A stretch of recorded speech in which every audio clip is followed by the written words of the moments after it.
Bom, então estamos começando, né, Felipe? Boa noite, mais um dia de aula.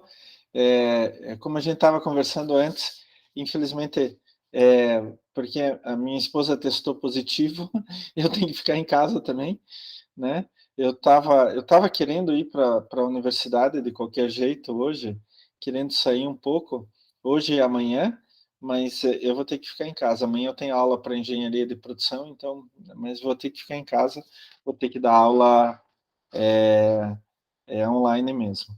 Então, eu preparei aqui uma, um jogo de slides que a gente agora vai começar tratamento de esgoto. E hoje eu queria conversar com você, Felipe, sobre fazer.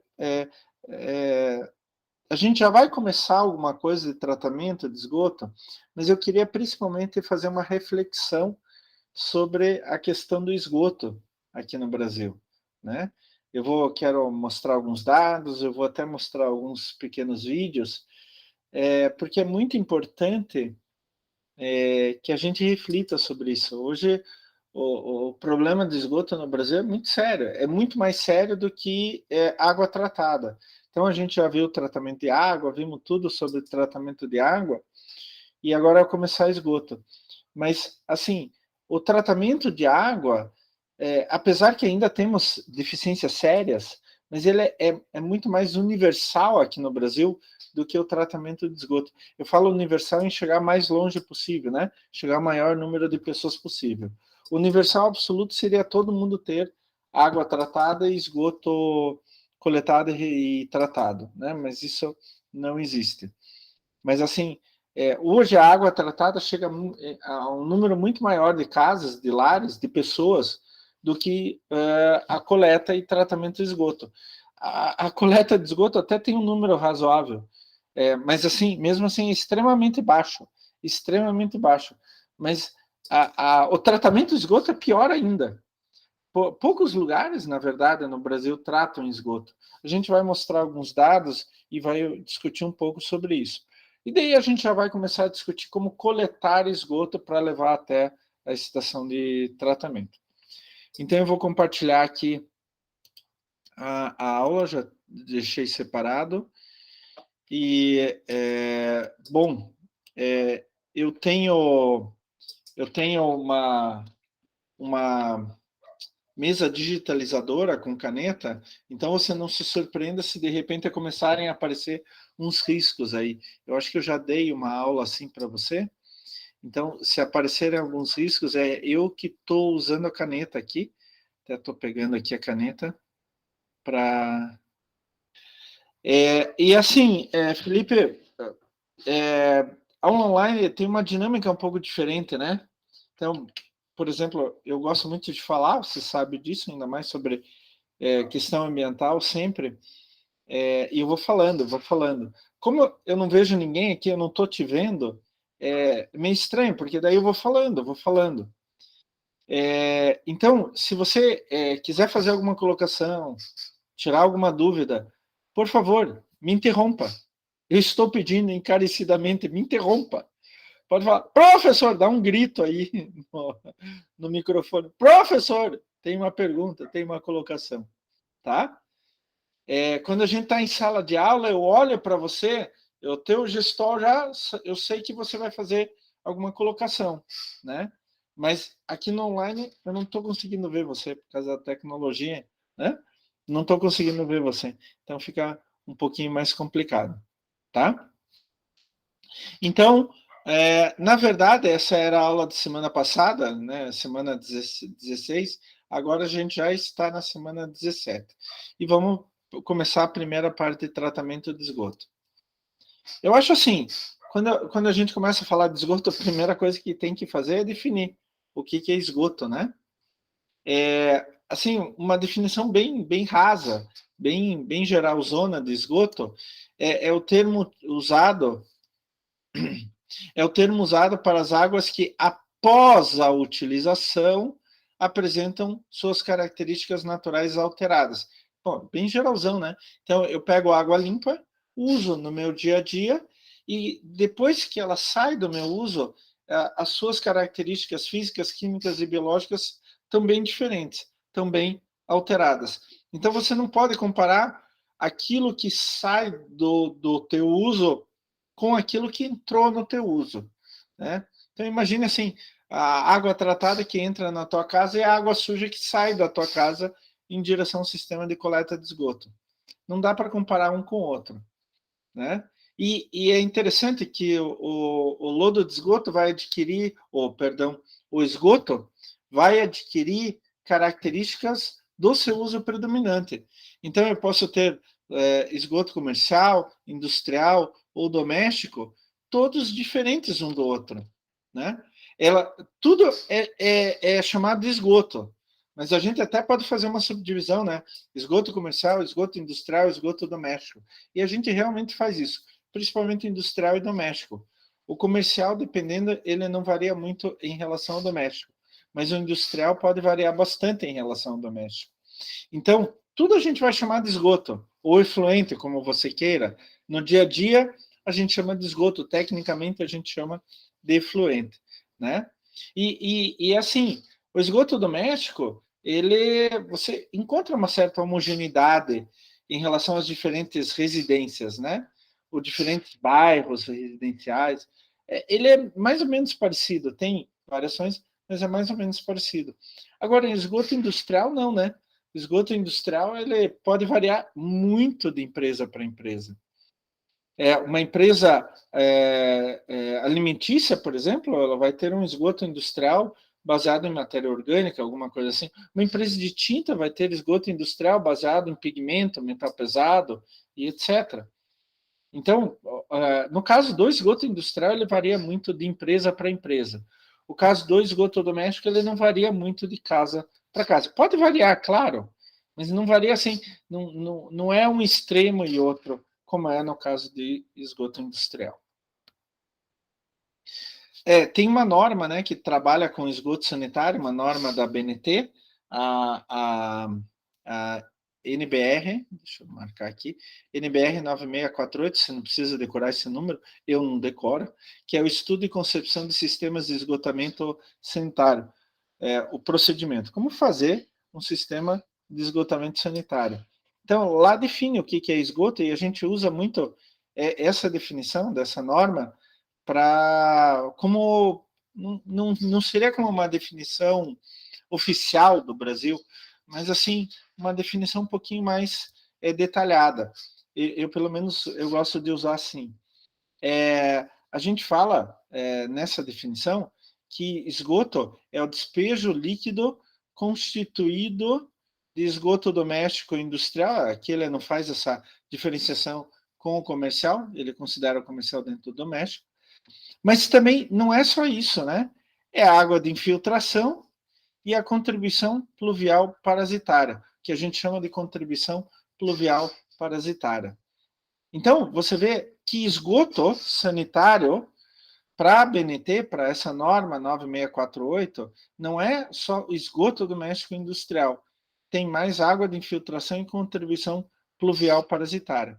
Então, ele chama de esgoto doméstico o despejo líquido resultante do uso da água para higiene e necessidades fisiológicas humanas, né? Quando a gente vai no banheiro, quando a gente vai cozinhar, quando a gente toma banho, né? Quando a gente lava a louça, essas coisas assim. Já esgoto industrial é despejo líquido resultante de processos industriais respeitados padrões de lançamento estabelecidos, né? Então, você pode até jogar esgoto de volta para o meio, mas ele tem que ter um certo padrão, senão não pode jogar. Daí você tem que tratar ele antes.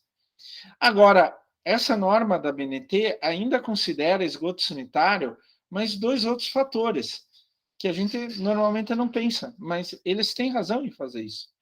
Água de infiltração é toda a água proveniente do subsolo, indesejável sistema separador e que penetra nas canalizações. Então, assim, aqui no Brasil, infelizmente, você vê isso bastante ainda, né? Não deveria, mas vê. Você tem encanamento dentro do solo, e esse encanamento, algumas vezes, a ligação entre as partes não é bem fechada, etc. Pode sair material, mas também pode entrar material, né? Então, você tem uma rachadura no encanamento, Então, a gente vai ver depois tem encanamento de vários materiais, né, de concreto, cerâmica, PVC e etc. Isso é a última parte da aula de hoje. Então, essa água de infiltração é essa água que vai entrando que não deveria entrar. Se o sistema fosse bem feito, não deveria entrar. É claro que a água de infiltração não é grande coisa, assim, não conta com uma percentagem muito grande, né? Mas o que, infelizmente, conta com uma percentagem grande, que não deveria de jeito nenhum, é a contribuição pluvial parasitária. Pluvial é chuva, né? Então, quando a gente está falando de pluvial, está falando de chuva, pluviosidade, né? Qual foi o índice de pluviosidade? Quanto de chuva caiu, né? Então, a gente fala que, tecnicamente, é a parcela do deflúvio superficial inevitavelmente absorvida pela rede de esgoto sanitário. Mas por que acontece isso?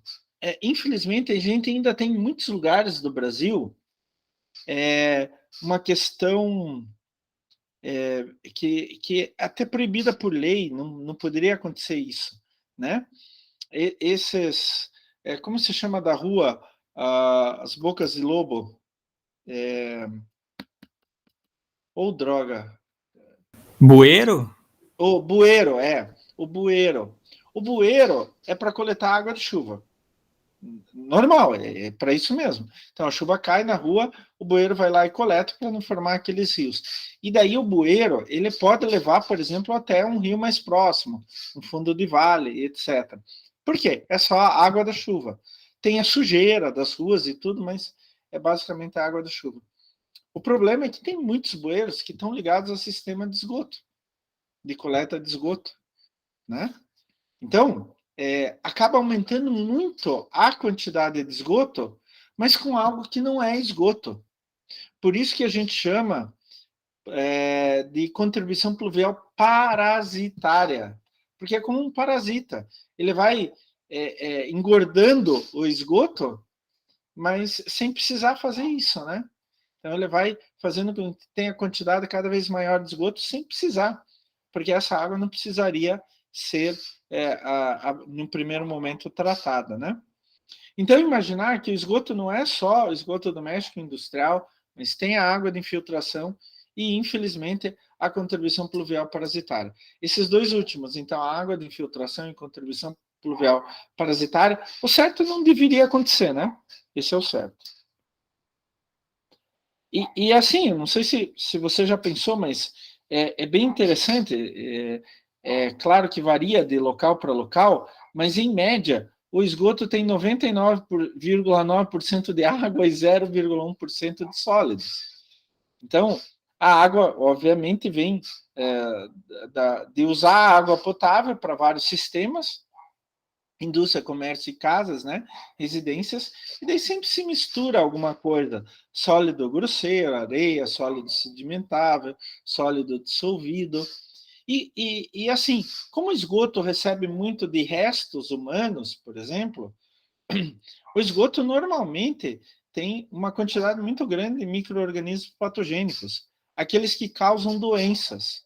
Então, bactérias, fungos, vírus, né? E no esgoto também tem outros animais que podem veicular a doença. Não é que esse animal provoque uma doença, mas ele pode veicular, ele pode levar um vírus, uma bactéria, um fungo, como baratas, ratos e assim por diante.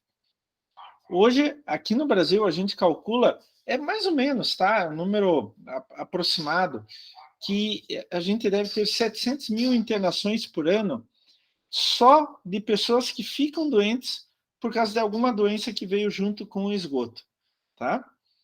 É claro que o esgoto tem muito mais do que isso, né? Eu sempre brinco, né? Vai ter uma cadeira, vai ter uma porta de um carro, vai ter um braço, uma perna, assim como os rios, né, do Brasil. É complicado. Ainda mais quando o esgoto é céu aberto, pior ainda, né? Quando não é um sistema de coleta bem definido, bem delimitado, né? Mas o esgoto é muito perigoso. Então, por exemplo, aqui eu coloquei uma lista de algumas doenças. Cara, não precisa decorar isso, tá? Isso é mais para a gente saber, para a gente se conscientizar. Você pode ter amebíase ou desinteria amebiana pelo protozoário Entamoeba histolítica, ingestão de água ou elementos contaminados por cistos, mas ele aparece no esgoto. Ascaridíase ou lombriga, né? O nematóide Ascari lumbricoides.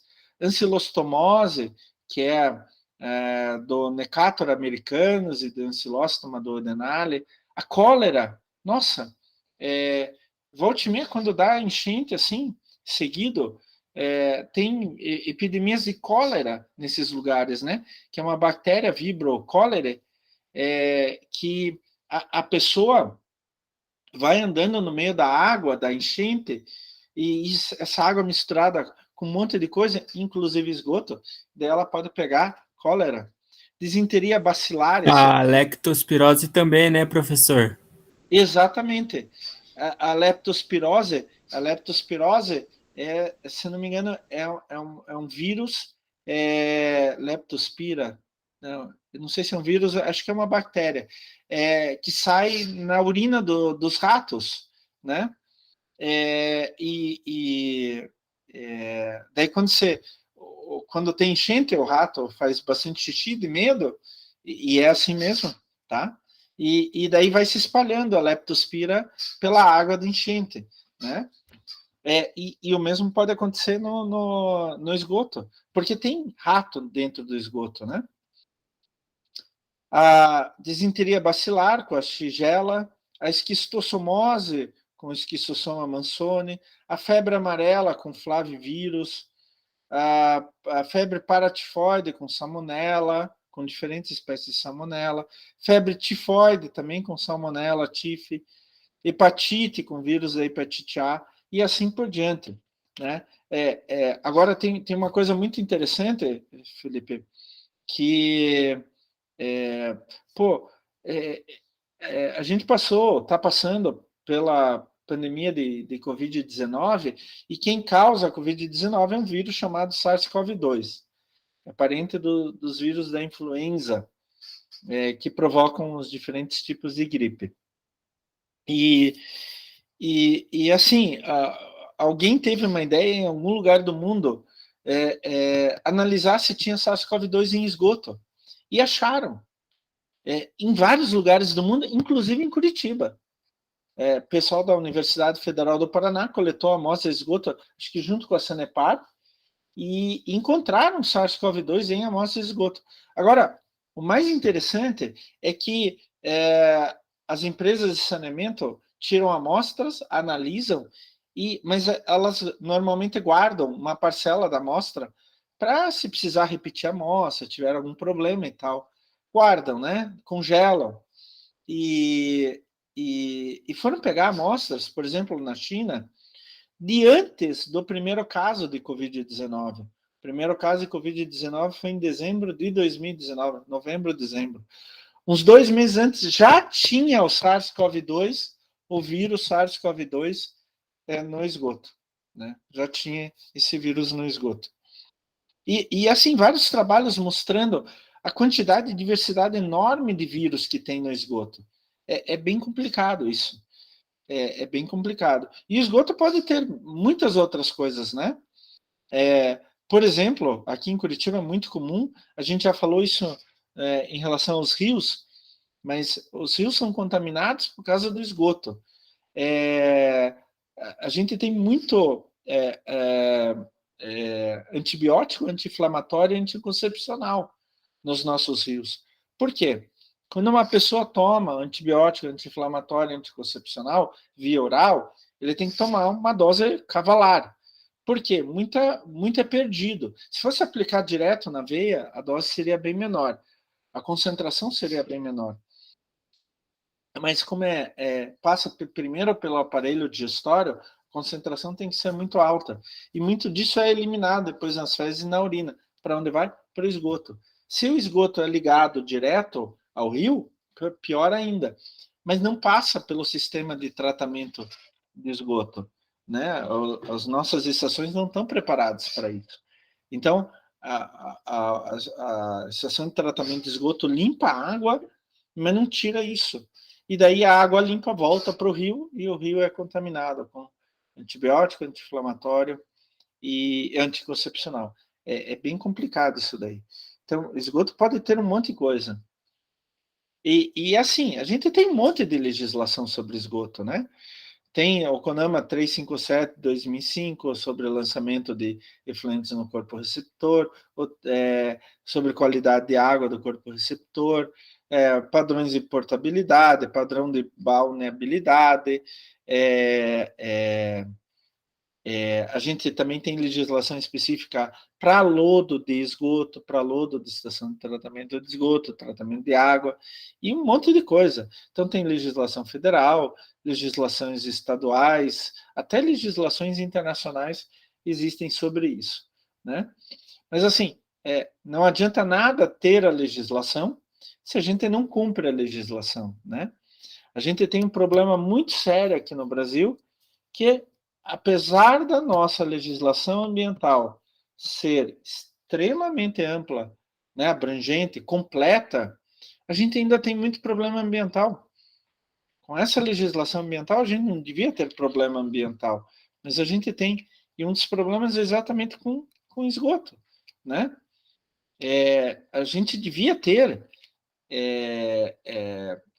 coleta e tratamento de esgoto universal, 100% da população deveria ter coleta e tratamento de esgoto, mas não tem. E quando tem, assim, é deficiente. Coleta o esgoto, mas não trata. Eu fiquei chateado com a Sanepar anos atrás, porque é assim, eu vou fazer um desenho aqui, só colocar aqui para o lado e fazer um desenho. Se você vê de perfil a minha rua é assim, ó. Opa, não. Eu ainda não peguei muito bem trabalhar com isso daqui. Mas a minha rua de perfil é assim, ela é caída. Então, aqui tem o começo da rua, a minha mãe está aqui, vamos colocar mãe, e eu moro do lado, Klaus. Tem um terreno aqui no meio que é do meu irmão, tá? Então, daqui até aqui, dá uns 80 e poucos metros de frente, é da nossa família. Mas a rua é inclinada. E eu sou a antepenúltima casa, tem mais dois aqui e acaba a rua. Né? Daí ela dá direto na linha verde. Eu moro a uns 30 metros da linha verde. Então, o que acontece? Meus pais compraram esses terrenos aqui na década de 60. Pô, começo da década de 60, acho que meu pai comprou. 63, 64, 65, por aí. Então, a gente já tem há bastante tempo isso, mais de 50 anos, quase 60 anos a minha família tem isso daqui. Não tinha esgoto, coleta de esgoto. O que meu pai fez aqui? Ele fez uma fossa séptica. A gente tem uma área bem grande aqui, assim, e aqui atrás tem um rio. Meu pai fez uma fossa séptica bem longe do rio, no meio de um mato que a gente tem aqui, uma floresta que a gente tem, e ficou assim. Por quê? Não tinha coleta de esgoto. Daí uma vez a Sanepar veio e fez coleta de esgoto aqui na rua inteira. Né? Na rua inteira. Só que eles fizeram 1,5 m de profundidade. Então não tinha como meu pai ainda estava vivo, não tinha como ele ligar no sistema de coleta de esgoto. Por quê? A casa, se pegar, como é que eu posso fazer aqui? A casa está abaixo do nível da rua. Então, a casa tá, a casa do meu pai, da minha mãe, meu pai já faleceu, ela está mais ou menos 1 metro abaixo do nível da rua. E o sistema de coleta de esgoto está 1,5 m abaixo da rua. Então, não daria. Como a rua é inclinada, todo o esgoto de todos os vizinhos ia entrar na casa da minha mãe. Daí a Sanepar deixou fazer coleta, continuar com a fossa séptica. Meu pai teve que fazer outra fossa séptica e tudo. Daí meu pai faleceu, eu construí minha casa aqui do lado, e daí eu fiz a ligação no sistema. A minha casa é abaixo mas o meu terreno é um pouco largo. Então, ele permitia eu fazer a ligação torta, tá? Não sei se você entendeu. A minha ligação não é reta, né, em 90 graus da minha casa com a rua. Ela é torta, assim, inclinada. Porque a rua vai descendo, e daí eu tive que fazer inclinado. Senão a minha casa também é abaixo do nível da rua. Também ia voltar. Mas tudo bem, não foi uma diferença muito grande, foi o suficiente. Até que um dia a Sanepar veio aqui e brigou minha mãe a fazer a ligação com a rua. Só que, no caso da minha mãe, ela teve que fazer uma ligação bem mais inclinada. A sorte é que é tudo terreno da família. Ela passou por baixo do terreno do meu irmão. Se um dia o meu irmão vender o terreno, o esgoto da minha mãe vai passar por baixo da casa do outro, do futuro dono, né? Então ela fez. Tá, teve que fazer, teve que fazer. Não vamos discutir por isso, né? Só que tudo bem, o tempo passou, uns 10 anos passaram, daí uma vez eu vou voltando do trabalho no final da tarde, tinha um pessoal da Sanepar trabalhando aqui embaixo, né? E daí eu fui perguntar para eles o que aconteceu, o que estava acontecendo e tal. Daí eles falaram assim, olha, a gente coletava esgoto da rua inteira, mas chegava aqui e jogava no rio. Durante 10 anos, eles coletavam o esgoto da rua inteira. Tem 2 empresas e mais umas 10 famílias, talvez mais. Coletavam de todo mundo, chegavam no final e jogavam no rio. Né? Nossa, eu fiquei maravilhado, né? Você imagina como eu fiquei contente, né? E eles cobravam esgoto ainda, né? Então, é exatamente disso que eu estou falando. A gente tem legislação, mas algumas vezes nem os órgãos responsáveis cumprem a legislação. Eles coletavam de todo mundo, durante 10 anos aconteceu, coletavam de todo mundo, cobravam a coleta e tratamento, só que chegava aqui, jogava no rio. Daí os caras estavam fazendo obras para levar esse esgoto, em vez de jogar direto no rio, levar até uma estação de tratamento de esgoto. Né? Então, para você ver como algumas vezes não adianta ter a legislação se as pessoas simplesmente se recusam a cumprir a legislação. A gente fez tudo o que a Sanepar, a prefeitura, estavam nos mandando fazer. Absolutamente tudo. Né? A gente não discutiu em nenhum instante. Foi complicado. Mas o mais triste de tudo foi ver que durante 10 anos eles coletavam esgoto e jogavam no rio. A própria Sanepar, que devia ser um exemplo, né? Você faz estágio na Sanepar, você sabe disso, deveria ser um exemplo no tratamento, na questão da água e do esgoto aqui no Paraná. Né? É bem complicado. Então, eu estava falando para você que esgoto é um problema extremamente sério, né? O Brasil está entre as 10 maiores economias do mundo, mas uma pequena parcela da população tem água tratada e coleta e tratamento de esgoto. Então, olha, temos 220 milhões de habitantes, em torno disso, em torno de 35 milhões de habitantes não tem água tratada. O que por si só é um absurdo total, né? Assim, é impensável isso. Mas isso dá, talvez, uns 12%, 13%, 14% da população. Agora, pior não é isso. O pior é que 52% da população, metade da população brasileira, não tem coleta de esgoto. Aí fica muito pior. E assim, do que coleta, só metade da coleta é tratada. Então, aqui fala 46% do esgoto é tratado. Daqueles que possuem coleta, tá? Então, 48% não possuem coleta, e desses 48%, em torno da metade, 46% desses 48%, só que o esgoto é tratado. Então, você pode imaginar assim, que coleta e tratamento de esgoto só em torno de 25% a 30% da população. É um absurdo. E daí você chega assim, olha, 40% das escolas de ensino fundamental do país só possuem rede de esgoto.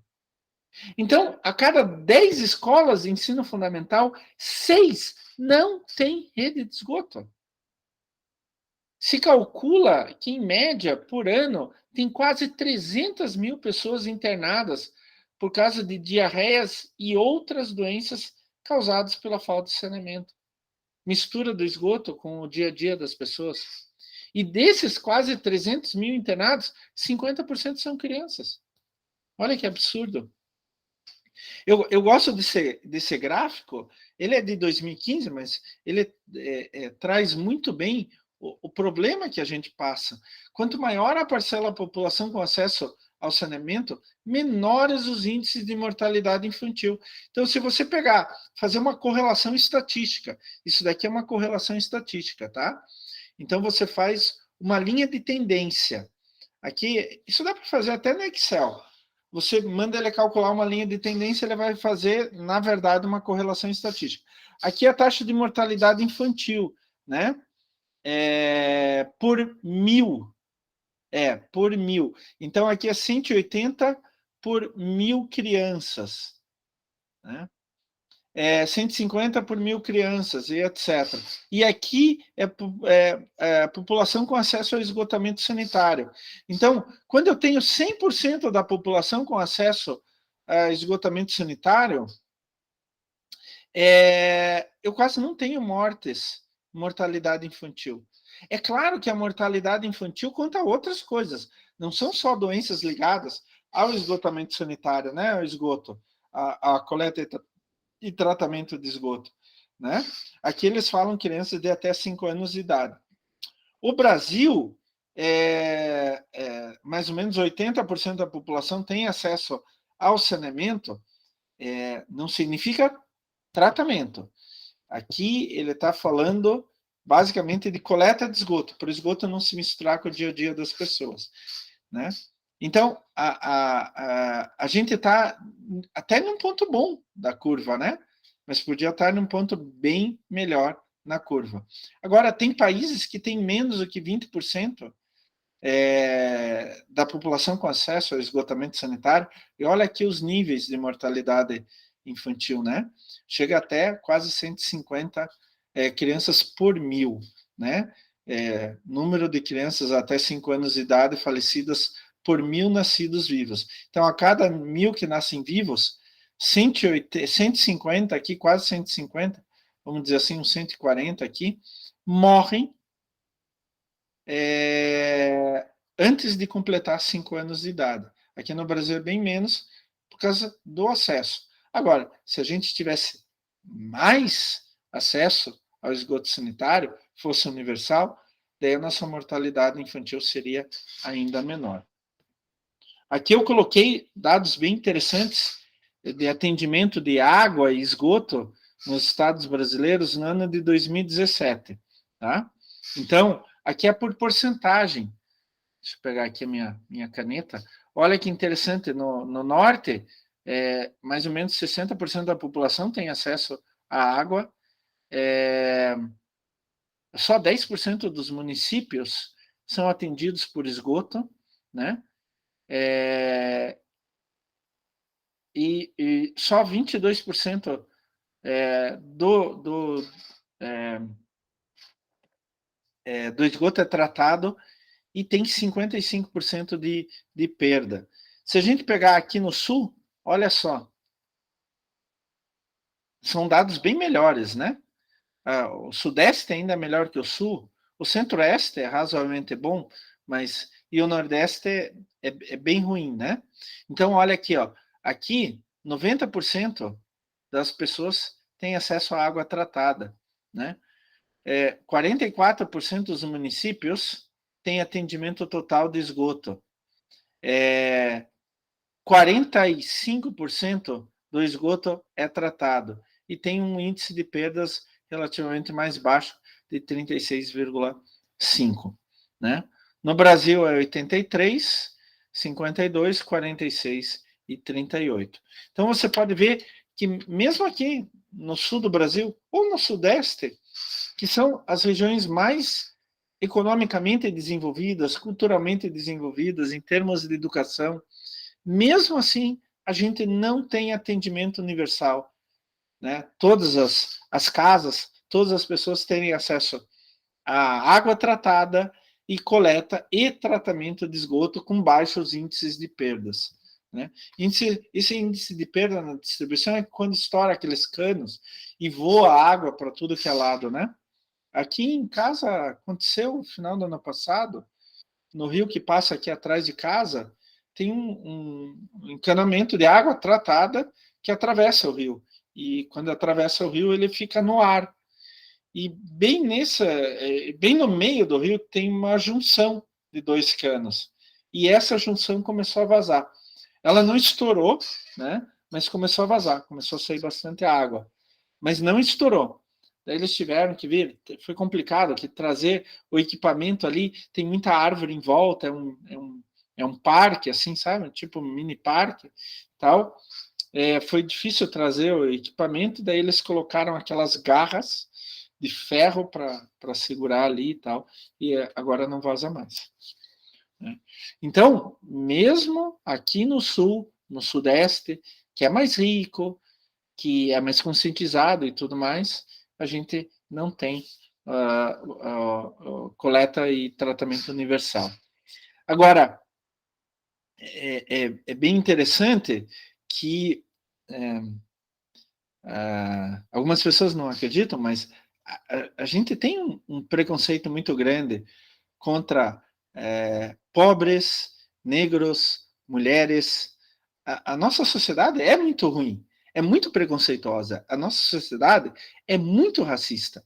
E tem gente que não admite isso, mas a gente é. Nós não somos um povo bom, né? Nós somos extremamente problemáticos. E esse dado mostra muito bem. Olha aqui, ó, é, é, é bem interessante. Incidência de afastamento por motivo de diarreia, vômito na população. Isso daqui é típico de falta de coleta e tratamento de esgoto. Por gênero e faixa etária, casos por 1.000 habitantes. Então, a cada 1.000 habitantes, quantos tem? Olha aqui, de 0 a 14 anos, quem é mais afetado? Mulher. De 15 a 29 anos, quem é mais afetado? Mulher. Né? É uma diferença razoável aqui de 13, aqui de 11. Mesmo nas outras faixas, olha aqui, de 30 a 59 anos é homem, mas um pouquinho só a mais. E de 60 ou mais anos também é mais mulher. Então, as mulheres são mais afetadas por doenças causadas pela falta de coleta e tratamento de esgoto, né? Se calcula que, se a gente tiver universalização do tratamento e coleta de esgoto, 630 mil mulheres sairiam imediatamente da linha de pobreza, né? Olha só, 1,5 milhão de mulheres não tem banheiro em casa. Não tem banheiro em casa, né? É uma situação complicada, os dados mostram. E a maior parte da população é entre 0 e 29 anos.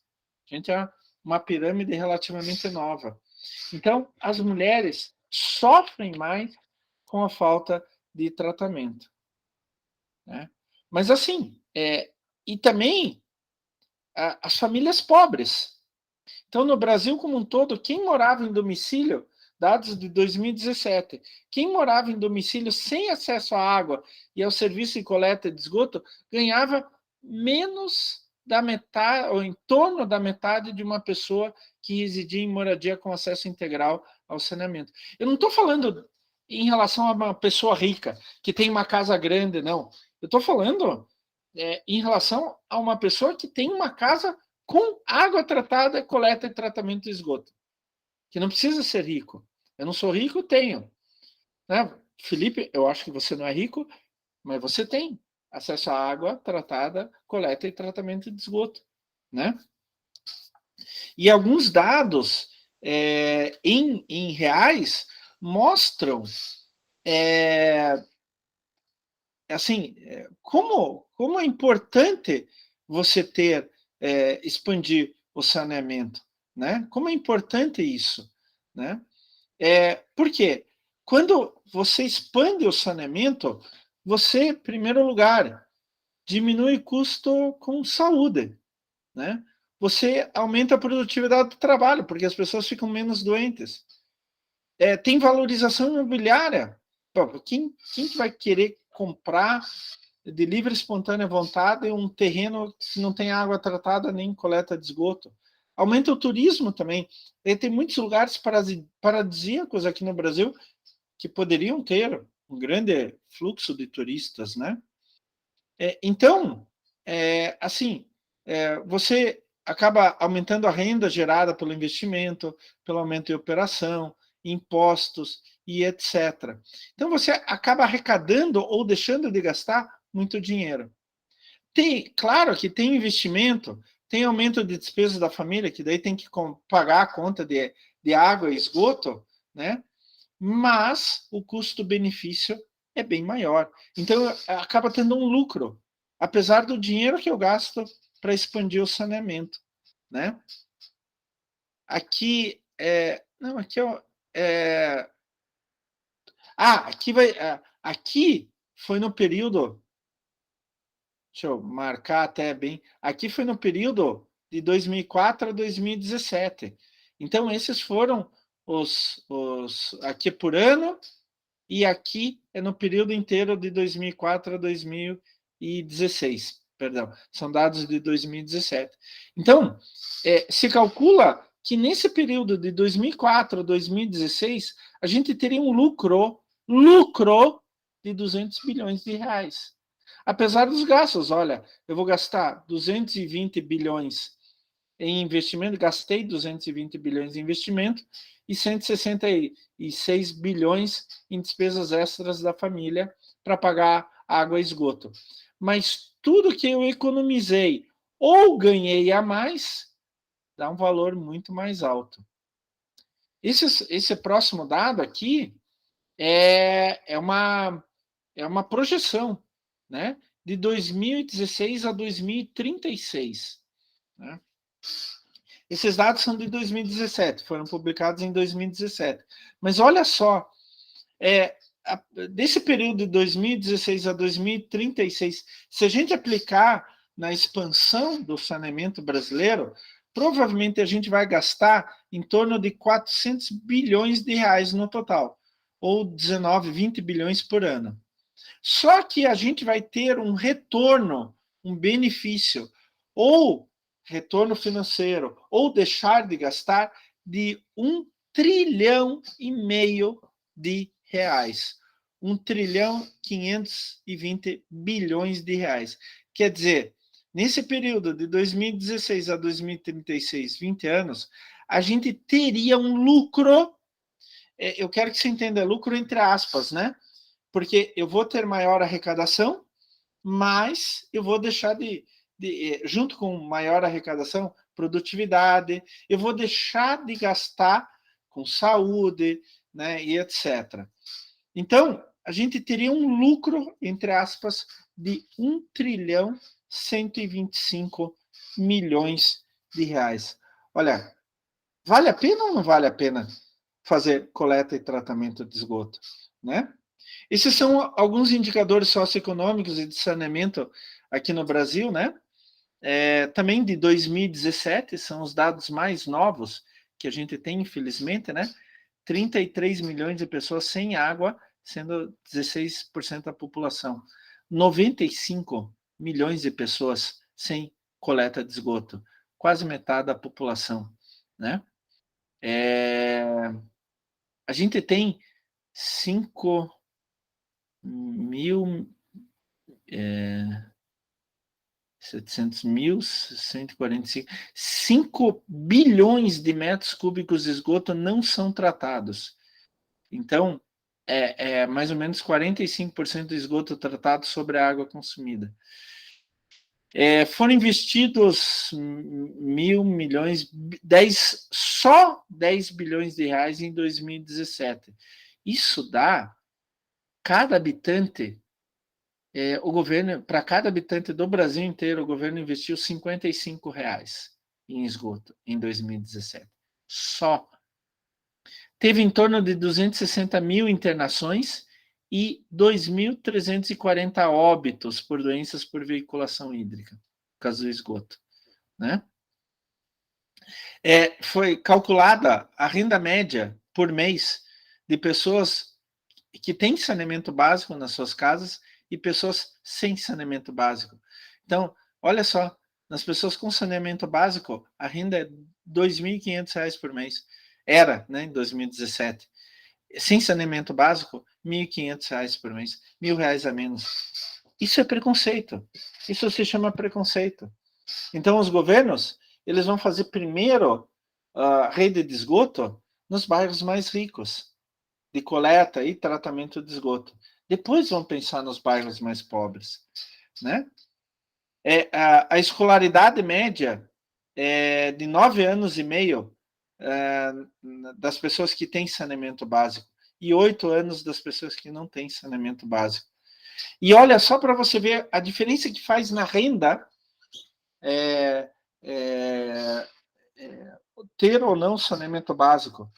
Então, assim, uma casa que tem saneamento básico custava, em média, em 2017, R$ 740 de aluguel por mês. Já uma casa sem saneamento básico, R$ 400 por mês. Para quem ia alugar a casa, né? Então, quem é dono de uma casa e ia alugar, se ela tivesse saneamento básico, ia custar em torno de 740, ela ia ganhar mais ou menos R$ 740 por mês pelo aluguel da casa, tá? É claro que depende da localização, depende da metragem, depende de tudo. Isso daí é só uma média para a gente ver a diferença com e sem saneamento básico. Eu acho que agora vem um vídeo. Só um instante. Felipe, você está na minha aula ainda, né? Tô, professor, tô sim. Não dormiu ainda, né? Não, professor, não dormi. Felipe, eu vou passar agora um vídeo. Eu acho que você vai conseguir ouvir sem problema, tá? É uma reportagem bem interessante que fala sobre isso. 100 milhões de brasileiros estão vivendo neste momento sem coleta de esgoto. É quase a metade da população do país. Na série especial dessa semana, o Jornal da Record mostra a situação precária de quem não tem saneamento básico.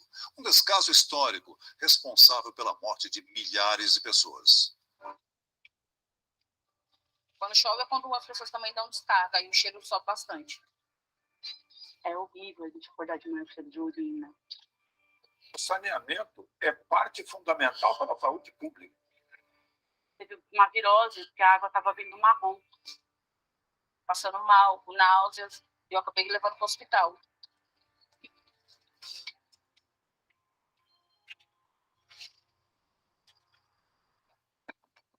Os especialistas sabem, a população sente, enfrenta. O saneamento é um direito básico, dever constitucional. A realidade, no entanto, é outra. Muito longe do ideal, uma distância que pode ser medida em pessoas. Os números retratam o passado, presente e o futuro.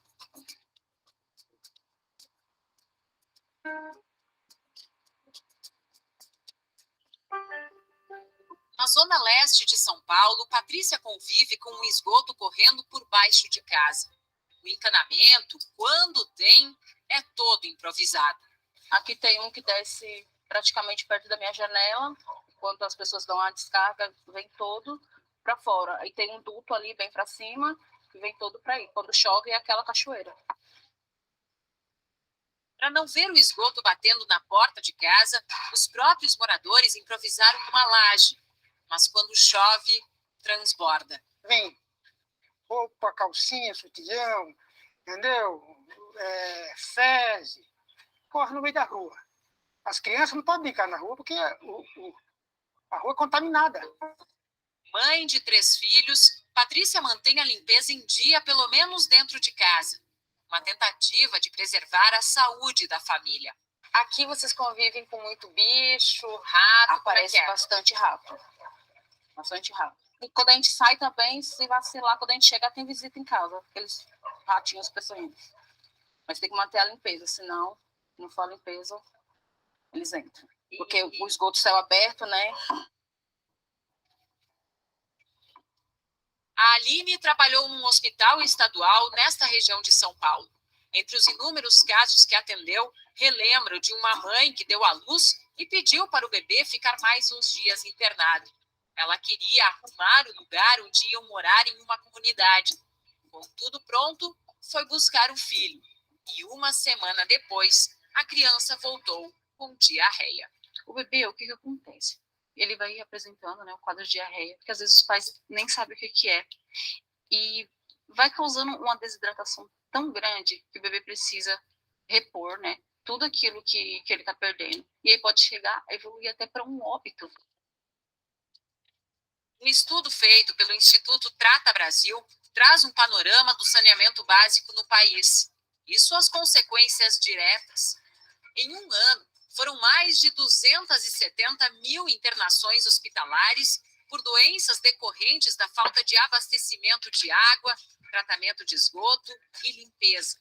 2.700 pessoas morreram. Os principais motivos pelas internações foram pela falta do acesso à água, ou seja, as pessoas tiveram que armazenar água em algum local e essa água acabou tendo problemas porque virou dengue, né? Por exemplo, virou focos de dengue, ou essas pessoas acabam buscando água em açude, em rio, e aí a água está poluída. Então, as pessoas acabaram ingerindo uma água poluída. E o segundo motivo é porque as pessoas descartam o esgoto na porta de suas casas ou em córregos próximos e acabam tendo contato direto com esse esgoto a céu aberto.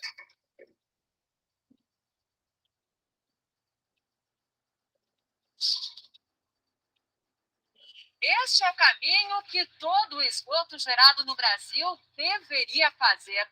Chegar até uma estação de tratamento como essa. Aqui são vários processos físicos, químicos e biológicos. Começando por esse primeiro filtro para a separação dos resíduos maiores. Depois a água suja passa por outras fases, caixa de remoção de areia, decantadores, até chegar no coração do tratamento, que é esse tanque de aeração. E o esgoto finalmente fica assim, água limpa.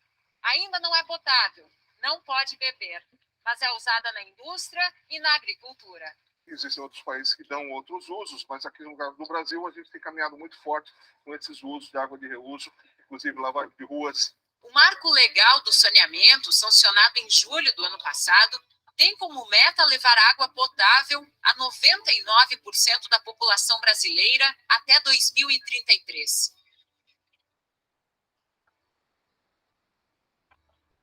Além de prestar serviço de coleta de esgoto a 90%. A estimativa é de uma economia anual de quase R$1,5 bilhão só com saúde pública. Um dos principais pontos da lei é que fica obrigada a abertura de licitação para prestar esses serviços, o que deve trazer a iniciativa privada para a resolução do problema. Há uma expectativa muito grande por parte do setor privado, e eu não estou falando só do setor privado brasileiro, eu falo do setor privado mundial, que tem dinheiro e quer investir no Brasil. Se houver um entendimento forte do governante brasileiro em cumprir a legislação, nós vamos avançar. Uma esperança para tanta gente que vive nessa situação. A Tamires não sabe nem de onde vem a água da casa dela. É um gato que a gente faz de lá para todas as casas daqui. Não sei como que é o tratamento da água, não. A gente bebe a água que tem. Cozinha, bebe, lava, pá, faz tudo.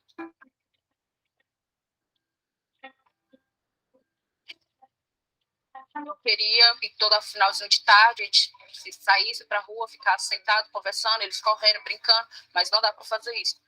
Não dá para fazer isso aqui.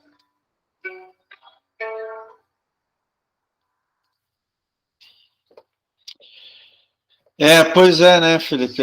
A situação não é tranquila, não é fácil. Uma grande parte da população não tem acesso à água tratada, à coleta e tratamento de esgoto. Isso provoca uma série de problemas.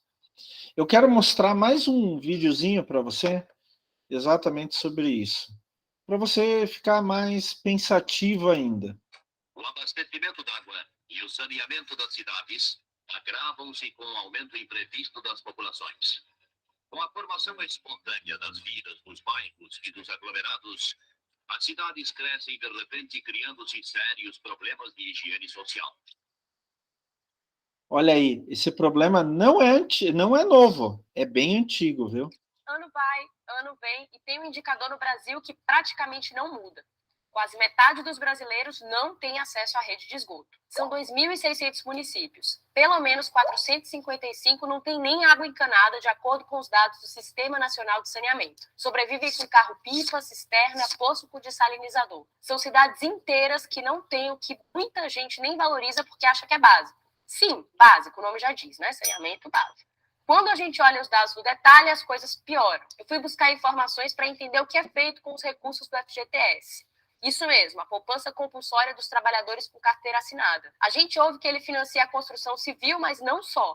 Obras de infraestrutura e saneamento também entram. Os dados do fundo, que hoje é a principal fonte de financiamento para o saneamento no país, mostram que existem 375 obras na área de saneamento atrasadas ou paradas. Isso é metade do total de empreendimentos financiados pelo FGTS que estão nessa situação. Outra metade são obras de infraestrutura e uma parte menor de moradia. Tomando o volume total de contratos na área de saneamento do fundo, o que está parado ou atrasado chega a quase 23%. É bastante coisa. Meu nome é Camila Veras Mota, da BBC News Brasil, aqui em São Paulo, e nesse vídeo nós vamos explorar 3 razões que explicam por que o país tem tanta dificuldade para levar água tratada e esgoto para todos os brasileiros. Número 1. Dificuldade de acesso aos recursos já disponíveis. O Brasil investe por ano muito menos do que seria necessário para atingir a meta de universalização estabelecida pelo Plano SAB, o Plano Nacional de Saneamento, que é 2033. A CNI, a Confederação Nacional da Indústria, calcula que no ritmo atual esse prazo não seria alcançado pelo menos até 2060. Isso significa pelo menos mais 2 gerações de brasileiros convivendo com esgoto a céu aberto e todo tipo de consequência negativa que isso tem, do bem-estar à questão da saúde em si. Leptospirose, disenteria bacteriana, esquistossomose, febre tifoide, cólera são todas doenças ligadas à falta de saneamento. A CNI calcula que a média de investimentos do setor entre 2009 e 2014 foi de mais ou menos 9 bilhões, quando seriam necessários 15 bi por ano. Ainda assim, na principal fonte de financiamento do setor, o FGTS, sobram recursos. Ou seja, a gente poderia aplicar já hoje mais do que é gasto. Historicamente, o volume emprestado para o saneamento pelo fundo fica bem longe do limite, não passa dos 70% do orçamento. No ano passado, chegou a 69% dos 4 bilhões disponibilizados para essa área. Mas por que sobram recursos do FGTS para o saneamento? Adivinha? A burocracia é apontada como um dos principais entraves. O tempo médio entre o início do trâmite e a chegada do dinheiro aos cofres das empresas é de mais ou menos 2 anos, 27 meses. A CNI lançou em 2017 um estudo com uma série de propostas para simplificação dos trâmites de empréstimo. Para se ter uma ideia de como ele pode ser lento, uma das sugestões era a digitalização da entrega de documentos em um sistema único, já que o da Caixa admitia a entrega online de documentos, mas o do Ministério das Cidades não. Bom, mesmo quando o dinheiro sai, isso não significa que o problema está resolvido. O que nos leva ao número 2, os projetos mal elaborados. A baixa qualidade técnica dos projetos e os erros recorrentes explicam em parte os atrasos ou mesmo a paralisação das obras. São estudos feitos pelas próprias empresas de saneamento, pelos entes públicos, por consultorias ou pelas construtoras que vão tocar os projetos e que não levam em consideração pontos como estrutura do solo, índices pluviométricos do município, ou plano de ordenamento territorial, ou seja, quanto a cidade vai crescer e para onde. Sem uma boa base técnica, a estimativa de custos de muitos projetos acaba sendo pouco realista e falta dinheiro para continuar a obra, ou para investir na manutenção ou na melhoria da infraestrutura. Um exemplo que eu encontrei lá na lista de obras paralisadas e atrasadas do FGTS. O município de Alcantil, no interior da Paraíba, não tem água encanada. Nunca teve. Em 2003, um projeto capitaneado pelo governo do estado prometia finalmente levar água para a cidade, que tem mais ou menos 5 mil habitantes e fica a 200 quilômetros da capital paraibana, João Pessoa. Mais de 15 anos depois, entretanto, ele praticamente não saiu do papel. É o mais antigo projeto da lista que a gente consultou no FGTS. O presidente da estatal de saneamento, a Cagepa, Marcos Vinícius Neves, disse que o problema é que a obra é mais complexa do que se previu inicialmente. Descobriu-se que o subsolo da cidade era formado por rochas bastante resistentes, o que elevou os custos de perfuração e a instalação da infraestrutura e levou a companhia inicialmente responsável a abandonar o projeto, que já está aí na 7ª empresa e na 4ª licitação. Enquanto isso, o município sobrevive com os carros-pipa que o Exército leva à cidade 1 ou 2 vezes por mês e usa para abastecer as cisternas comunitárias que estão espalhadas pela cidade. Vamos então ao polêmico número 3. Gestão pública versus privada. Tanto o setor público quanto o privado concordam de forma geral que a participação de empresas privadas no saneamento é menor que o necessário. O próprio presidente da Cagepa, que também preside a associação que representa as 25 estatais de saneamento do país, o Marcos Vinícius Neves, falou que o setor público quer o privado junto. A divergência é sobre como dosar essa participação. Se com a privatização das empresas públicas de saneamento, que hoje respondem por 75% da população atendida, ou a atuação em paralelo dos dois, por meio de concessões e parcerias público-privadas. Crítico da administração pública do saneamento, o economista Cláudio Fristac, presidente da Interb Consultoria, acredita que a captura das empresas por interesses de servidores concursados, parlamentares dos senadores, responde aí por boa parte da ineficiência dessas companhias. Para Ilana Ferreira, da CNI, a forma como o setor está estruturado favorece a interferência política. A Constituição de 88 atribui a competência do saneamento aos municípios, que, via de regra, não têm recursos suficientes para investir. Os prefeitos, então, delegam a tarefa para os estados que estão à frente das estatais. E esse processo é feito muitas vezes de maneira informal, sem nenhum contrato, como ressalta a economista. E a solução, então, é privatizar tudo?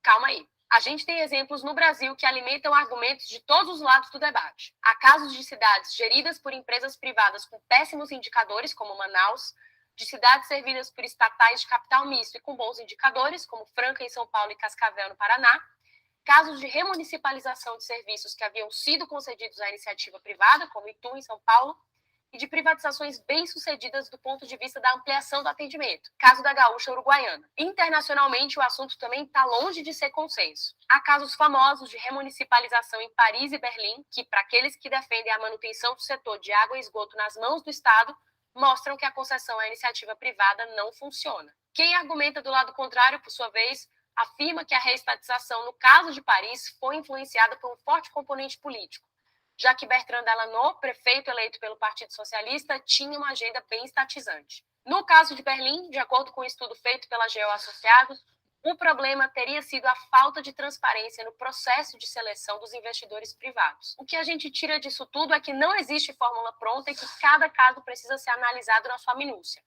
E que os problemas de gestão das empresas de saneamento, públicas ou privadas, acabam custando muito caro. Se você quiser saber mais sobre esse assunto, então clica no link que vai ficar aqui embaixo. A gente continua acompanhando o tema e volta por aqui quando tiver novidades. Muito obrigado pela companhia, até a próxima e tchau. Então, como você pode ver, Felipe, é um problema muito sério a questão do esgoto no Brasil, provoca um prejuízo gigantesco, e eu acho que, mais do que o prejuízo, a gente não pode ficar só atrelado a números, né?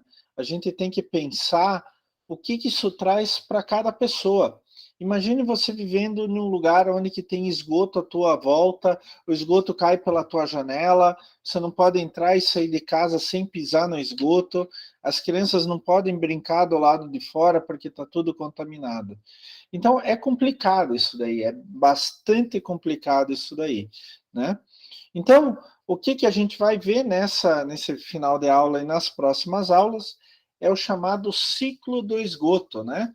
Então, o ciclo do esgoto começa com a produção do esgoto, por exemplo, nas nossas casas, nas nossas indústrias, no comércio, passa pela coleta, transporte, e daí o bombeamento faz parte do transporte, inclusive, tá? Coleta é quando sai da nossa casa e vai para o sistema de coleta e transporte do esgoto. Daí o esgoto é tratado, tem uma parte do esgoto que é emissão, é descartado, vai para o meio ambiente e daí começa de novo a produção, né?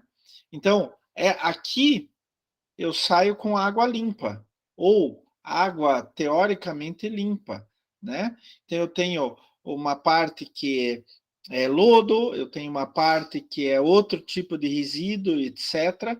Mas essa água limpa eu jogo no ambiente de novo, e daí do ambiente, por exemplo, no rio, daí do rio é captado de novo como água limpa, passa pela casa das pessoas e volta como esgoto de novo. Então vai se fechando o ciclo, tá? O ciclo do esgoto, então, ele, obviamente, eu falei, ele começa com a produção, mas a produção a gente não precisa falar, né? Então, nas nossas casas, usar vaso sanitário, banho, lavar roupa, e etc., produz esgoto propriamente dito. E esse esgoto precisa, então, ser coletado.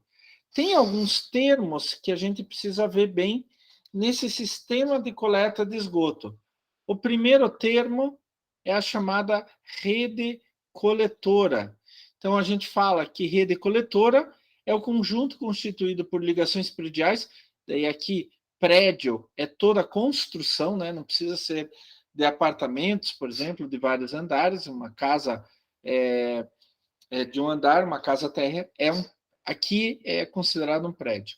Então, um conjunto constituído por ligações prediais, coletores de esgoto e seus órgãos acessórios destinados a receber e conduzir os esgotos para fora das edificações, tá? Então, ele vai pegar da casa para fora. Ele vai tirar o esgoto de fora da casa. Essa é a rede coletora. Depois, a gente tem os interceptores. Os interceptores são canalizações que recebem os coletores de esgoto ao longo de seu comprimento, não recebendo ligações prediais diretas. São responsáveis pelo transporte de esgoto gerado na subbacia, evitando que os mesmos sejam lançados no corpo de água. Eu mostrei aqui em casa, né? Aqui em casa a gente tinha a rua, né? Ou tem a rua, cada casa, e etc., né? Então, das casas saíam para rede coletora. Essa daqui é a rede coletora, tá? O que acontecia? Acontecia que quando chegava no final da rua, jogava no rio, né? Depois de uns anos, eles fizeram uma obra aqui. E daí essa obra levou esgoto até a ET, né? Então, aqui é a rede coletora. E aqui são os interceptores. Então, a rede coletora é só para tirar das casas, reunir tudo.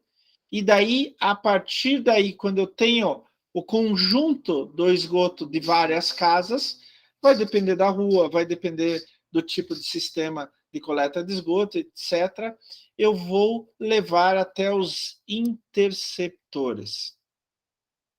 Daí eu tenho o emissário, deixa eu pegar aqui minha caneta, eu tenho o emissário, é a canalização destinada a conduzir os esgotos a um destino conveniente, sem receber contribuições ao longo do seu percurso.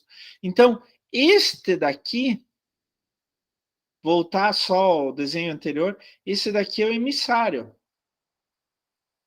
É interessante que o emissário, ele fala aqui, conduzir os esgotos a um destino conveniente sem receber contribuições. Ele não fala conduzir o esgoto até uma estação de tratamento de esgoto, porque tem outras formas de você se livrar do esgoto, né? Então, pode ser por uma estação de tratamento de esgoto, pode ser por um emissário submarino e assim por diante. Em alguns casos, eu posso ter no sistema ainda, antes de chegar na estação de tratamento de esgoto, as estações elevatórias de esgoto. Deixa eu tomar um pouquinho de água aqui. As estações elevatórias de esgoto, o que é? Então, se eu tenho uma parte da cidade que é mais baixo do que a própria estação de tratamento, para onde vai depois, onde deveria ir depois, eu preciso fazer com que esse esgoto suba. Então, eu tenho estações onde que eu vou ter bombas que vão levar o esgoto de uma cota mais baixa, de um ponto mais baixo, para uma cota mais elevada, para um ponto mais elevado. E depois eles podem descer por gravidade. Até o ideal é que as estações de tratamento de esgoto sejam localizadas em um ponto mais baixo. É claro que tem que tomar cuidado, não pode ser um ponto tão baixo que esteja suscetível a inundação, essas coisas assim. É não colocar a estação de tratamento de esgoto no topo de um morro, por exemplo. Senão eu vou ter que gastar muito com estação elevatória para todo o esgoto da cidade chegar naquela estação de tratamento, né? Eu tenho que pensar a coleta de esgoto com o máximo possível de aproveitamento da gravidade, da ação da gravidade. Por exemplo, a coleta de esgoto no centro de Paris, que é chamada Paris Velha, ela foi iniciada no começo do século XIX, 1820, 1830. Eles já começaram a fazer sistema de coleta de esgoto. Eles ainda não tinham tratamento de esgoto, mas eles queriam tirar o esgoto da região central. Todos os emissários, a rede de coleta, interceptador, emissário, todos funcionam à base de gravidade. É claro que o centro de Paris é mais ou menos plano, não tem assim grandes elevações ou grandes quedas. Então, eles tiveram que trabalhar com pequenas diferenças de altura, poucos centímetros em muitos metros, mas o suficiente para a gravidade levar todo o esgoto para um ponto só. E daí, finalmente, chega na chamada estação de tratamento de esgoto, que a gente vai começar a ver a partir da próxima aula. É um conjunto de instalações destinado à depuração dos esgotos antes do seu lançamento nos cursos de água.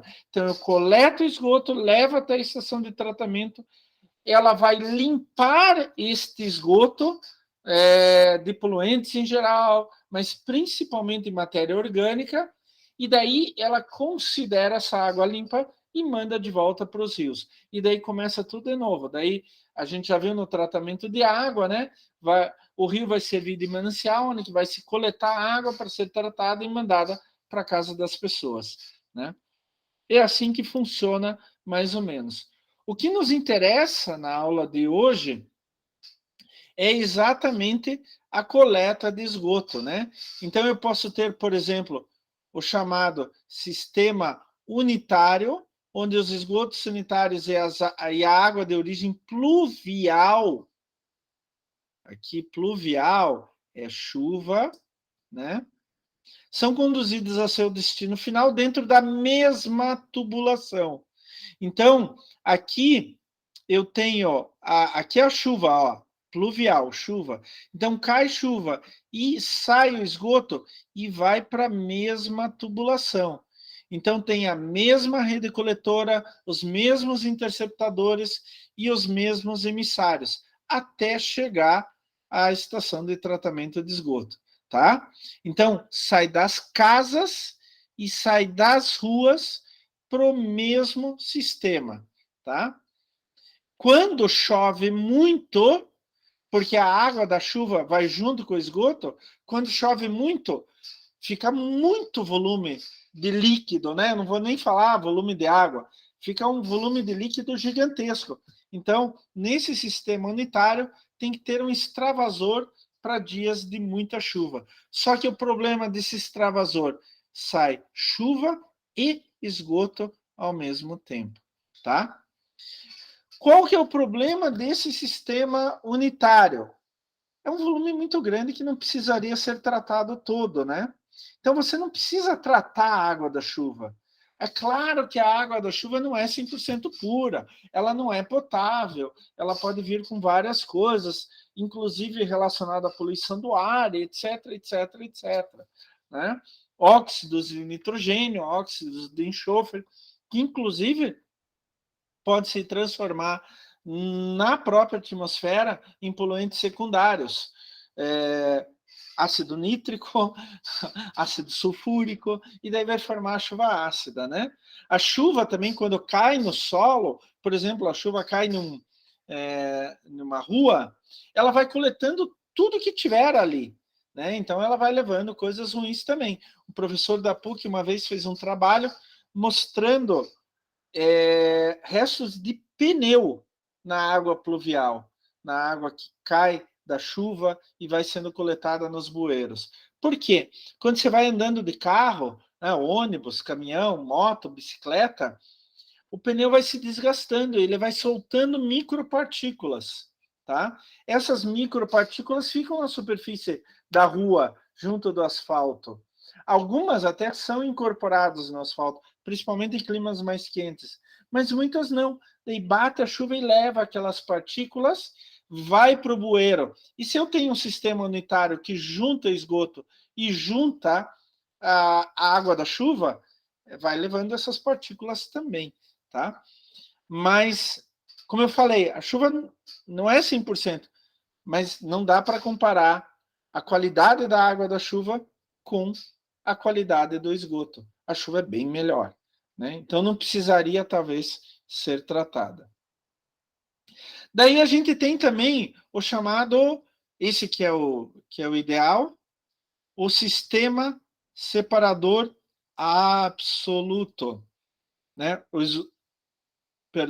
esgoto sanitário e as águas de origem pluvial, a água da chuva, né? Chuva, são conduzidas a seu destino final em canalizações diferentes e independentes. Esse é o sistema ideal. Então, eu tenho do esgoto em uma canalização, eu posso até colocar esgoto aqui. Vamos pegar outra cor aqui, pode ser até amarelo mesmo. Aqui a água da chuva. A água da chuva vai em outra canalização. Então, a água da chuva, como ela não tem esgoto, como ela não é tão suja nesse caso, ela pode ser enviada direto para um corpo receptor mais próximo. Ah, tem um rio ali perto, já liga o sistema pluvial, o sistema de banheiro com o rio. Bueiro, perdão. Agora, a questão do esgoto, daí o esgoto é coletado independente e vai para a estação de tratamento de esgoto. Então, é separado isso.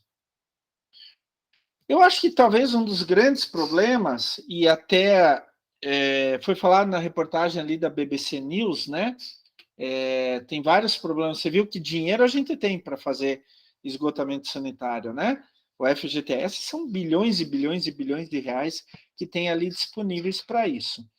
Mas um dos grandes problemas é a parte técnica. Então, as pessoas não sabem fazer um sistema de coleta direito, né? Elas têm que fazer uma série de previsões. E uma das previsões deixa eu pegar outra cor aqui. Uma das previsões é a vazão do esgoto, né? A gente precisa calcular quanto de esgoto vai sair. Então, para daí dimensionar a espessura das canalizações. E para calcular a vazão de esgoto, eu preciso saber a população da área atendida, a cota per capita, QPC, e o coeficiente de retorno. E daí eu até posso fazer uma vazão máxima e vazão mínima através do coeficiente de variação de vazão. Então, a primeira coisa que eu tenho que fazer é calcular a população da área atingida, né? Então, eu preciso fazer uma previsão da população que reside ali e, pior ainda, eu tenho que pensar ao longo do tempo quantas pessoas vão se instalar ali. Então, eu tenho que calcular o atual e calcular a população, deixa eu até calcular a população futura, né? Então, para isso eu preciso ter informações de boa qualidade, tem que calcular o tamanho da área, o período de tempo que vai ficar aquele sistema lá, e eu posso usar diferentes metodologias. Por exemplo, censos, O pior é que o último censo foi feito no Brasil em 2010, né? Já está bem desatualizado. Mapeamento da região. Cidades como Curitiba, por exemplo, tem um sistema de mapeamento por imagem de satélite muito bom, tá? Então, a gente não tem tanta dificuldade assim. Número de ligações de água e luz, né? Principalmente luz, né? Água nem sempre. Padrão econômico, se é uma região de mais alta renda, média renda, baixa renda, e outras informações como planos e projetos de indústrias, projetos habitacionais e etc. Agora, se eu prevejo um sistema de esgotamento sanitário, de coleta de esgoto para 30 anos, eu tenho que pegar a população atual e, através dos índices de crescimento da população, calcular como que vai ser a população daqui 30 anos, né? Porque esse meu projeto tem que ter validade para 30 anos. Se eu pegar só pela população atual, eu, daqui 5, 10, 15 anos, já vou estar com o projeto subdimensionado, tá? Então, tem que tomar cuidado com isso. E como que eu posso fazer isso? Eu vou calcular, em primeiro lugar, a vazão doméstica, que é o QD médio. É a vazão doméstica média de esgotos em litros por segundo. A vazão média de esgoto, eu vou pegar a população da área atendida. Então, eu até posso fazer um cálculo para a população atual e outro cálculo para a população prevista para o período do projeto. Tá? Posso fazer os dois. Eu vou multiplicar pelo QPC, que é o cota per capita, em litros por habitante por dia, pelo R, que é o coeficiente de retorno da relação a esgoto-água, e dividir por 86.400. Essa daqui é uma equação, como se diz, prática, né? Isso foi calculado a partir de várias experiências práticas. Então, a população, eu já tenho aqui, nesse slide anterior, previsão da população da área do projeto. Agora, eu preciso do QPC e do R. O QPC, ele está em torno de 0,5 a 0,9. A norma 9649 da ABNT manda usar 0,8, que é bem na metade disso, tá? E o R, o QPC, é cota per capita. Então, quanto as pessoas gastam em litros por habitante por dia, ou produzem em litros por habitante por dia. E daí o coeficiente de retorno R, isso vai variar bastante de população para população. Perdão. Fiz ao contrário aqui, desculpa, não sei o que deu na minha cabeça. Esse daqui é o coeficiente de retorno. O que é o coeficiente de retorno? É assim, entra 100 litros de água tratada na tua casa, mas não vai sair 100 litros de esgoto, porque uma parte da água vai ficar na tua casa. Por exemplo, para molhar a plantinha, para molhar o gramado, para limpar, para lavar a calçada, aqui em casa, lavar o canil, só que eu uso água de chuva. Voltar, desculpa, Felipe, deu um branco aqui agora para mim. Então, o coeficiente de retorno é exatamente isso. Se você ver a tua conta de água e esgoto da Sanepar, você vai ver que o esgoto ele equivale a mais ou menos 70% da água. Então, se eu gastei 1.000 litros de esgoto, de água, eu vou pagar por 700 litros de esgoto, tá? Esse é o coeficiente de retorno. Perdão, tá? Então, a faixa é entre mais ou menos 0,5 a 0,9. Então, a cada litro de água tratada que entra na tua casa, sai 0,5 a 0,9 litros de esgoto. A norma da BNT sugere 0,8. Mas posso usar outros números? Posso, vai depender da população. E o QPC é a cota per capita, o quanto que a gente gasta por litro por habitante por dia. Isso vai depender da região do Brasil, tá? Em algumas regiões se gasta mais água, em outras regiões se gasta menos água. Por exemplo, no Sudeste se gasta bem mais água. Aqui, não estou conseguindo ver, acho que aqui é São Paulo. No Paraná, olha, Paraná, deixa eu até pegar aqui. Esse tipo de número eu não guardo e nunca vou guardar na minha vida. Me recuso a guardar.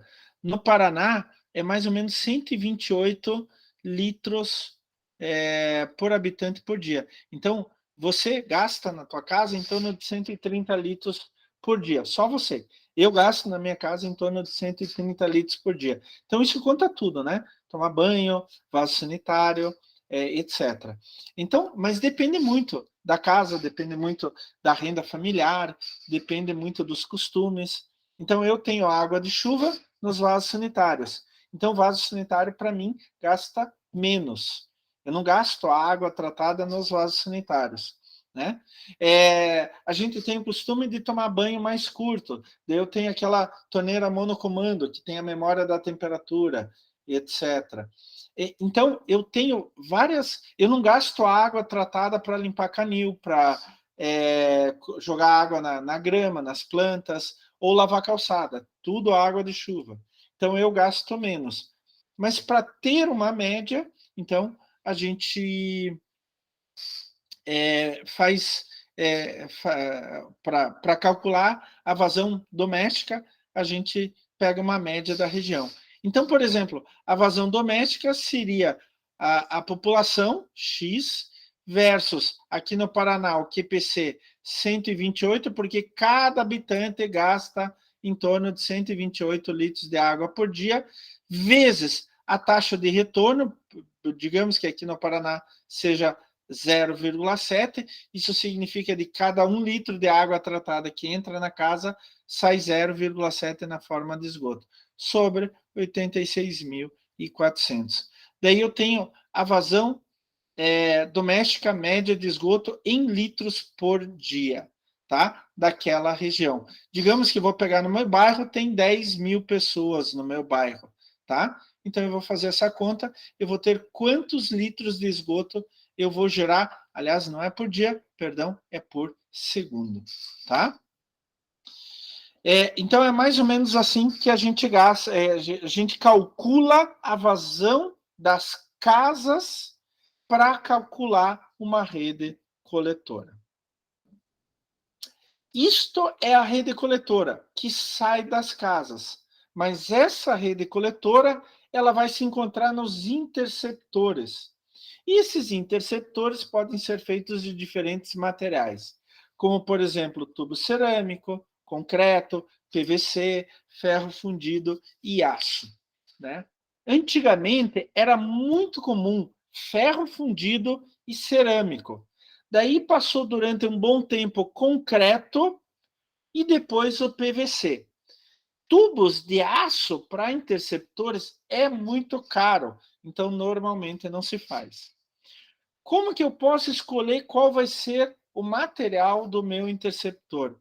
Dependendo das características do solo e do esgoto, os métodos utilizados na construção, os esforços que vão pressionar a tubulação, então as cargas externas, resistência à abrasão, ataque químico e assim por diante. Os diâmetros disponíveis no mercado, porque alguns desses tubos, por exemplo, tubo cerâmico, não tem diâmetro muito largo. Então, se eu tenho uma vazão média para aquela região muito grande, eu não posso usar tubo cerâmico. Daí eu tenho que escolher outro material. E tem os custos, né? Aço é muito mais caro do que ferro, que é mais caro que PVC, que é mais caro que concreto e que é mais caro que tubo cerâmico. Tem o custo do material, do transporte e do próprio assentamento. O que eu posso falar para você é que aço é pouquíssimo usado e ferro fundido não é mais usado. Por quê? O ferro fundido está muito à mercê da abrasão. Até vou falar aqui, ó. Por exemplo, tubo cerâmico. manilha de barro vidrado, alta resistência a agente agressivo, resistentes a gases e etc., bem como do próprio solo. Mas ele não resiste pressões muito grandes, então ele quebra muito fácil. Já os tubos de concreto, então eles aguentam cargas externas muito grandes, maiores do que os tubos cerâmicos, né? Mas ele é afetado pelos ácidos e produtos da decomposição que vêm na matéria orgânica presente no esgoto. Então ele acaba se desgastando ao longo do tempo, tá? Os tubos de PVC, que hoje são os mais comuns, eles são altamente resistentes à corrosão, tá? Então, hoje, o PVC é o mais usado. E dependendo da espessura do tubo de PVC, eu não estou falando do diâmetro, da espessura da parede, ele aguenta muitas cargas externas também, tá? Além do mais, esses tubos de PVC, eles podem ser obtidos, construídos, produzidos a partir da reciclagem de PVC antigo. Não é só PVC novo, PVC é um tipo de plástico, né?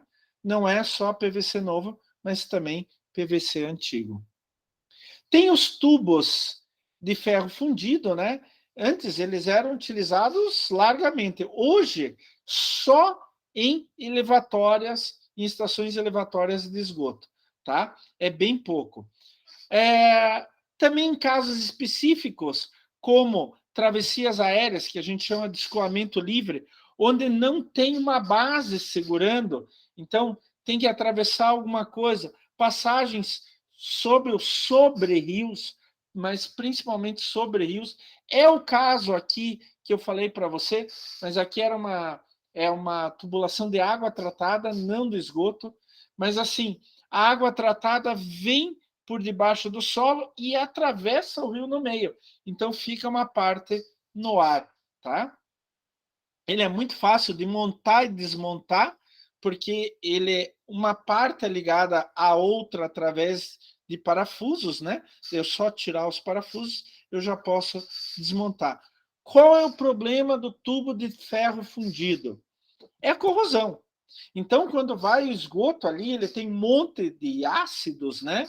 Formados pela própria decomposição da matéria orgânica e vão corroendo, tá? Já os tubos de aço, eles são bem mais raros, mas eles têm uma grande vantagem. Eles aguentam muitas forças externas, tá?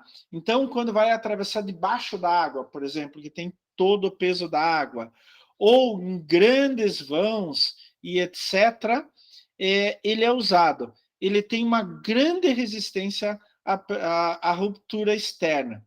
Ele também tem uma flexibilidade, então, quando bate alguma coisa, ele dispersa a energia e não quebra tão fácil. Ao contrário do tubo de ferro, ao contrário do tubo de concreto, ao contrário do tubo cerâmico, que eles não têm a flexibilidade. O PVC tem certa flexibilidade também, mas não tanto quanto o tubo de aço. Então, quando bate alguma coisa no tubo de aço, ele flexiona, ele dispersa a energia, flexiona um pouco e não quebra. É claro que ele pode quebrar, com toda certeza, mas vai ter que ser uma força muito grande. Quanto que no tubo cerâmico, por exemplo, uma força pequena já tende a quebrar. A mesma coisa no tubo de concreto.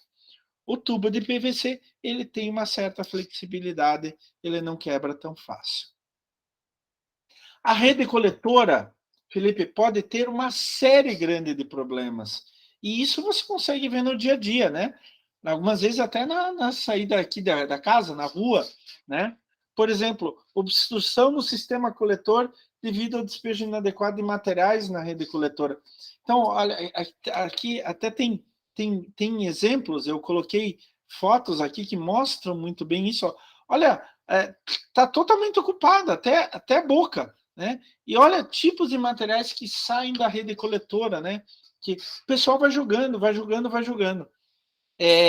Vou te contar, esses dias eu estava cortando grama a grama da rua ali na frente da casa da minha mãe, e o meu filho até estava ajudando, e minha mãe veio me falar, olha, Klaus, dá uma olhada no bueiro. Eu olhei pelo bueiro, não era a rede coletora de esgoto, era o bueiro. Olhei pelo bueiro, tinha uma faca desse tamanho. Sem essas facas de cozinha grandes, né? O que me veio à cabeça na hora foi o cara usou a faca para esfaquear alguém e jogou no bueiro, né? Eu tive até receio de chegar perto. Pode ter incrustação nas tubulações devido à gordura, porque é matéria orgânica, né? Então, aquilo tem gordura. E daí, quando o esgoto passa pelos encanamentos, pelos tubos, vai incrustando gordura. E essa gordura vai diminuindo a vazão. Diminui tanto a vazão, né, em litros, quanto diminui a velocidade da vazão. Pode ter corrosão das tubulações ou nas juntas, principalmente quando duas peças da tubulação, daí não interessa se é aço, se é ferro fundido, cerâmica, concreto ou PVC. Duas peças estão mal colocadas. Então, as juntas foram mal executadas. Também tem o problema de ligações clandestinas. Algumas dessas ligações clandestinas jogam esgoto direto no sistema pluvial, né, quando é separado, e daí vai jogar no rio mais adiante, tem esgoto junto, né? E outras ao contrário, né? Como a gente viu o sistema unitário, onde que pega a água dos bueiros, a água de chuva, e joga no esgoto sanitário. A declividade pode ser um problema, principalmente quando eu não tenho declividade. Daí eu tenho que ter uma série de estações elevatórias, né? E a sobrecarga é um problema muito sério, muito sério, a sobrecarga. Quando eu faço o dimensionamento errado. Por isso, é muito importante eu calcular aqui. Sabe, esse 86.400 é o número de segundos que tem num dia, né? Então, como eu tenho a vazão em litros por segundo, eu acabo dividindo nessa equação empírica, né? Uma equação experimental, não é uma equação teórica, né? É uma equação empírica obtida na prática. Eu acabo tendo a unidade final litros por segundo. Mas se eu faço essa estimativa errada, por exemplo, eu quero fazer um sistema de coleta de esgoto para rua tal. Eu tenho que pegar o número de habitantes que tem nessa rua, multiplicar pelo QPC, cota per capita em litros por habitante por dia, para aquela minha região, multiplicar pelo coeficiente de retorno esgoto à água da minha região, ou pegar o número da BNT, 0,8, né? Exatamente, a BNT, ela, como se diz, superestima o retorno, o coeficiente de retorno. Eu posso dizer para você que o coeficiente de retorno médio aqui no Brasil é 0,7. Ele superestima exatamente para ver uma garantia. Então, se eu fizer o cálculo errado, eu vou ter uma sobrecarga no sistema coletor. E é bem simples calcular. E daí eu posso dimensionar a tubulação, o encanamento todo, em função dessa vazão doméstica. Eu posso fazer isso por rua, por quadra, por bairro, né? por conjunto de quadras, e assim por diante. Até chegar na estação de tratamento de esgoto. Eu quero mostrar para você, Felipe, só para a gente terminar, mais um pequeno vídeo. Esse eu achei bastante legal, bem curioso. Vamos dar uma... Felipe, você está na minha aula ainda, Felipe? Claro que estou, professor. Não estou perdendo, não. Felipe, está na minha aula ainda? Estou sim, professor. Alô? Oi, professor. Oi. Oi, alô. Oi. Ih, eu acho que o Felipe saiu da minha aula. Bom, eu vou mostrar para você ainda um vídeo bem legal. fezes, preservativos, ratos mortos. Este é o ambiente de trabalho de Júlio César. Há 30 anos, o mexicano mergulha nos esgotos da Cidade do México para checar o funcionamento da drenagem e desentupir. Ele é um dos poucos funcionários do tipo no mundo todo, e seu sobrenome não poderia ser mais apropriado para o trabalho. Sacamos de todo tipo, não? Começando com que Sai coisa de todo tipo, começando pelo lixo que as águas da cidade trazem, desde plásticos a partes de automóveis, eletrodomésticos, ou seja, dá para tirar uma infinidade de coisas da drenagem. O sea, es infinidad de cosas la que se tira al drenaje. A megalópole de mais de 20 milhões de habitantes produz diariamente quase 12.700 toneladas de resíduos. E o trabalho também não escapa da violência que vive o país. No que fazemos aqui, encontramos até pessoas. Não sabemos onde foram mortas, são jogadas e acabam parando na drenagem. Às vezes estamos trabalhando, surge um corpo boiando e temos de tirar. A função é, sobretudo, preventiva. Ele desce em bueiros, galerias ou centrais de bombeamento. Enquanto nada ou se arrasta pelos dejetos, Júlio César vai descongestionando manualmente a circulação da água. Tudo praticamente às cegas. A 10 centímetros de profundidade, a visibilidade já é nula. Do lado de fora, 3 companheiros monitoram e se comunicam com ele através de um sistema de áudio em seu traje de mergulho. Além disso, a roupa protege da água contaminada. Um trabalho pouco gratificante, altamente arriscado e sem um salário de incentivo. Ainda assim, Júlio César já tem 2 aprendizes. Sou muito aventureiro, não me dá nojo nem medo. Até que esse dia chegue, Júlio César vai continuar com a tarefa asquerosa enquanto tiver estômago.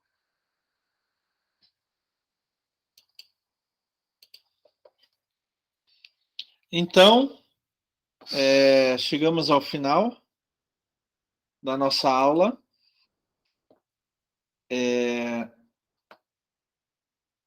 Eu acho que o Felipe saiu. Bom, eu vou deixar disponibilizada a gravação, deve ter caído a internet, mas vou deixar disponível a gravação.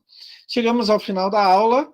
Próxima aula, espero estarmos pessoalmente lá, passar já essa questão pontual do Covid. Até a próxima, então, Felipe. Quero te ver pessoalmente. Qualquer pergunta você pode fazer na próxima aula pessoalmente. Um abraço.